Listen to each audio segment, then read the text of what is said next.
நீங்கள் பார்த்துக் கொண்டிருப்பது உங்கள் விஜய்.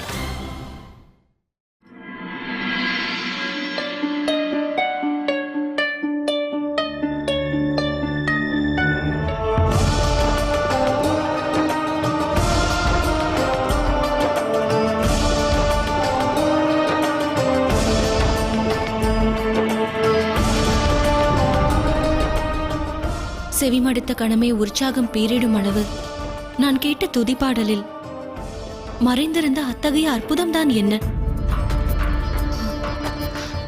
இருக்காது. இது பாடல் விளைவித்த புத்துணர்ச்சி அல்ல. இது இறைவன் விஷ்ணுவின் கருணை மழை.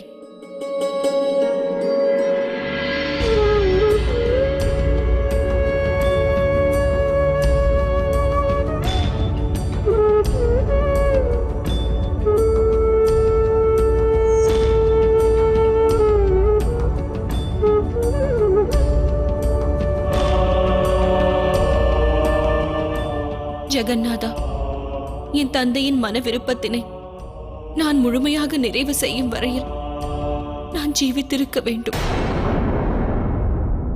மமதை கொண்டவன், ஆயினும் அவன் ஒரு அற்புத கலைஞன், சிற்பம் வடிப்பதில் தேர்ந்தவன். அவன் முகத்தில் வெளிப்படும் தேஜஸ் ஆச்சரியம் அளிக்கிறது.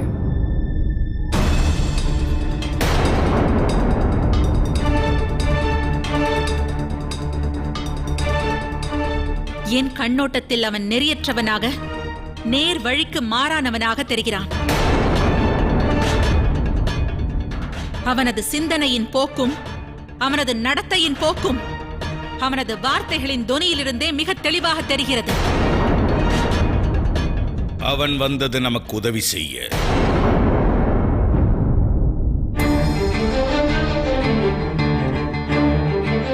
அவன் வருகை நமக்கு நற்சகுணமாகும். கவனித்தீர்களா?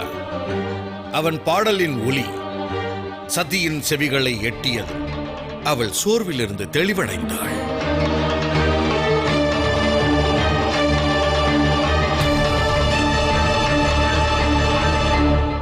வியப்பை அளிக்கிறது சுவாமி. அவன் தங்களது புதல்வி தன்னோடு தங்க வேண்டும் என்று நிர்பந்திக்கின்றான். அதை கேட்டு அவனை எதிர்ப்பதற்கு மாறாக பரவசம் அடைகிறீர்களா?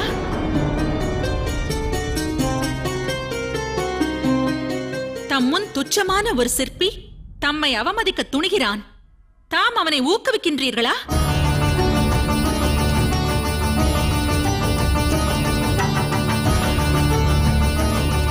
தந்தையே, சத்தி அன்னி ஆடவனோடு தங்கி இருத்தலையும் அனுமதிக்க இயலாதே. ஆம் தந்தையே, அது உசிதமாகாது. அது மட்டுமல்ல தந்தையே, சத்திக்கு விவாகமும் நிகழ உள்ளது. மாப்பிள்ளை வீட்டார் என்ன சிந்திப்பார்கள்? என்ன சிந்திப்பார்கள்? இவ்வேறுபாடுகள் அனைத்தும் சத்பீஷனுக்கு பொலிவை அளிப்பதற்காகத்தானே? அவர்கள் ஆனந்தப்பட வேண்டும். எனினும் இச்சமயம் தாட்சாயினியின் ஆரோக்கியம் மீதும் கவனம் தேவை.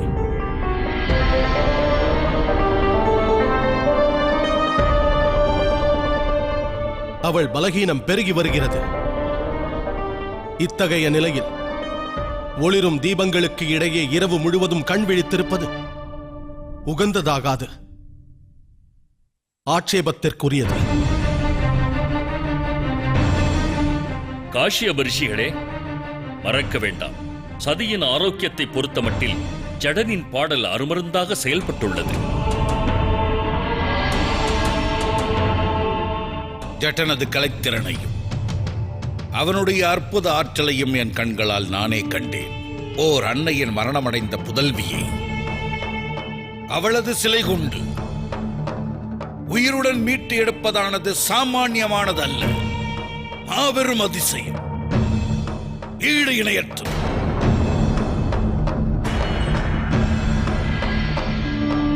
அவ்வகையில் சத்பீசனது உருவச்சிலையையும் சதியின் துணை கொண்டு அவரால் வடிக்க இயன்றால் அதில் ஆட்சேபனை என்ன?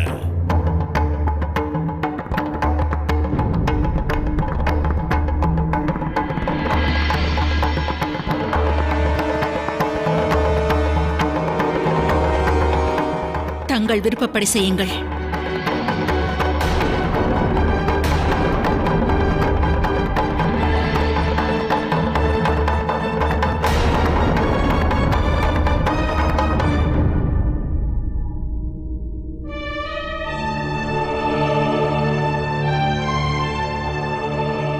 தாட்சாயினி,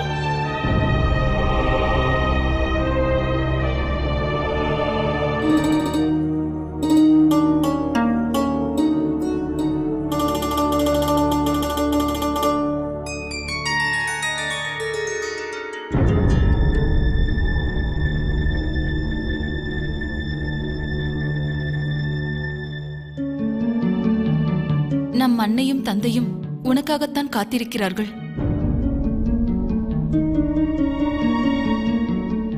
நீ இந்த தீபத்தை ஏந்தி அந்த சிற்பியை நாடி செல்ல வேண்டும்.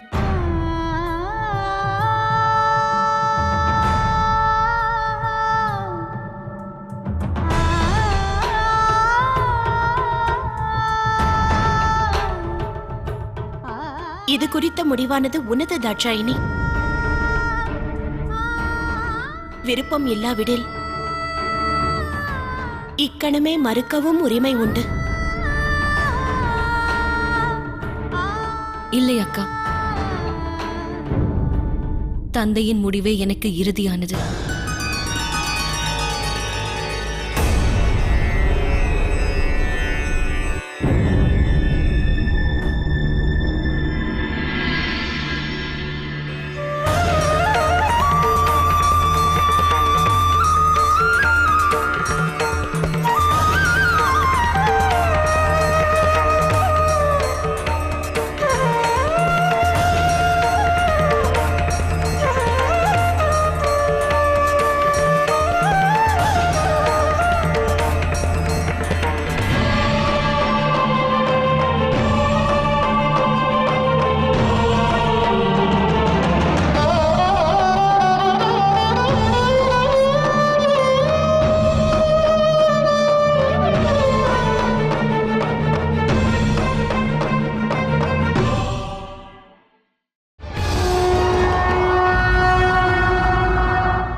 நீங்கள் பார்த்துக் கொண்டிருப்பது உங்கள் விஜய்.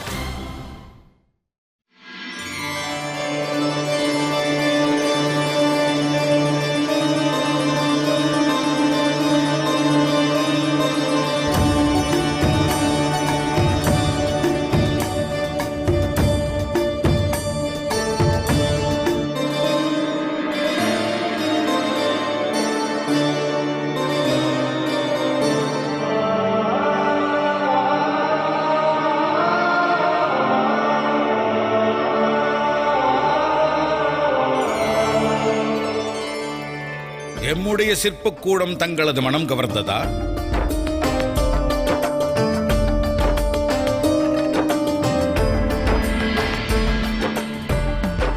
இனி விரைவில் சத்பீஸ்னது சிலை ஒருவரும் என நம்புகிறேன்.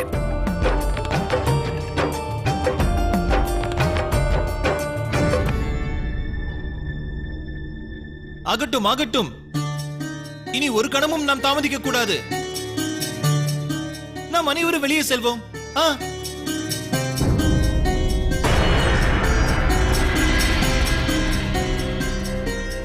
பிரசுத்தி, செல்.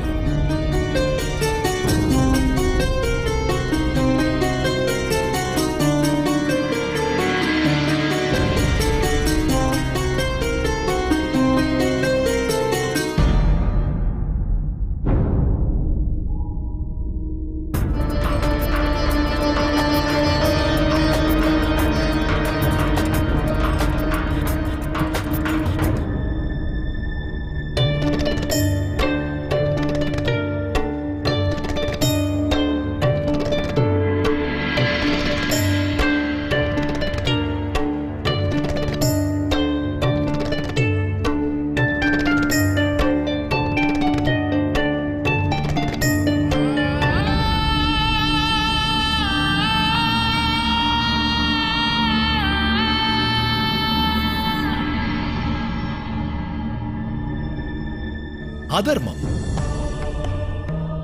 அநியாயம், சிவன் தமக்கு இழைத்தது பெரும் அநீதி தேவி. அனைத்தும் அறிவேன் நான். இது குறித்த விவாதம் நமக்குள் தேவையில்லை. தந்தை தமக்கிட்ட பணியை மட்டுமே நிறைவேற்றுங்கள்.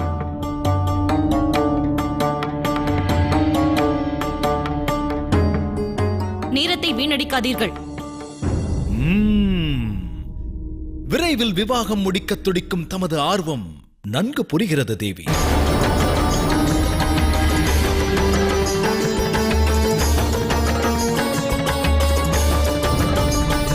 அது மட்டுமின்றி சிற்பக்கலை சாஸ்திரத்தில் இதனை காலவிரயம் என கூறுவதில்லை.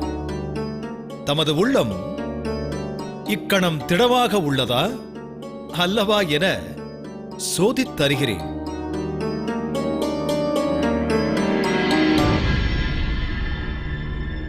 திடம் உள்ளதா? எனது மனத்திட்டத்திற்கும் சிலை வடிப்பதற்கும் என்ன சம்பந்தம்? வினாவிற்கு விடை வினாவா? தாம் உண்மையை மறைக்கிறீர்கள் தேவி. நான் புதிர்களுக்கு தீர்வு காண இங்கு வரவில்லை. தாம் தமது பணியை முதலில் துவங்குங்கள். இச்சமயம் நான் அதைத்தான் செய்கிறேன்.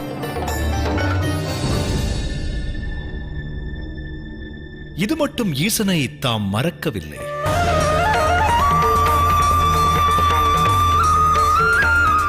இல்லையா?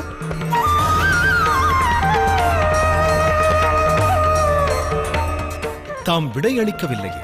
சிற்பியே, நான் பிரஜாபதியின் புதல்வி என்பதை மறக்க வேண்டாம்.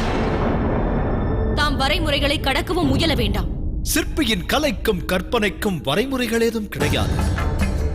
அதற்கு இங்கு உள்ள இந்த கலை வடிவங்களே சான்று. தமது கலைத்திறனுக்கு பிறர் வாழ்வில் தலையிடும் அதிகாரம் தந்தது யார்? நிறைவேற்ற இயலாத ஒரு வாக்கினை தம் தந்தைக்கு தாம் அளித்தது ஏன்? இத்தகைய வினாவை எழுப்பும் உரிமை தமக்கில்லை. என் உள்ளத்தின் விருப்பம் குறித்து தாம் எவ்வாறு அறிவீர்கள்? மீண்டும் வினாவிற்கு விடை வினா. தாம் சத்தியத்தை பகர விரும்பவில்லை. சரி, விடுங்கள். இச்சிலை முழுமையடைய இயலாது. இனி சத்பீசன் என்றும் பொலிவடையவும் இயலாது. தம் அன்னையாரும் இந்த விவாகத்திற்கு அனுமதிக்க மாட்டார்கள். உருவச்சிலை முழுமையடையாதா அல்லது அது தம் ஆற்றலுக்கு அப்பாற்பட்டதா?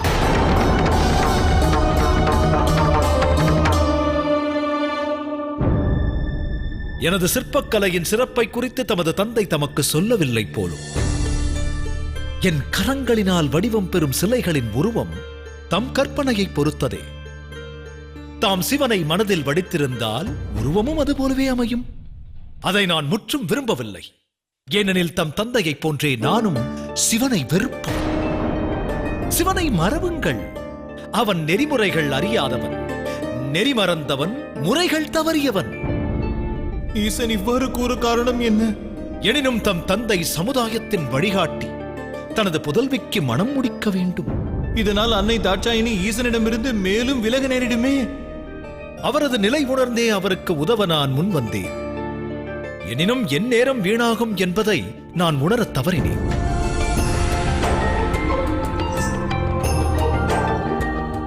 அன்னை தாட்சாயினியை மனம் முடிக்கும் எண்ணமே ஈசனுக்கு இல்லை போலும். தமக்கு நான் இறுதி வாய்ப்பளிக்கிறேன்.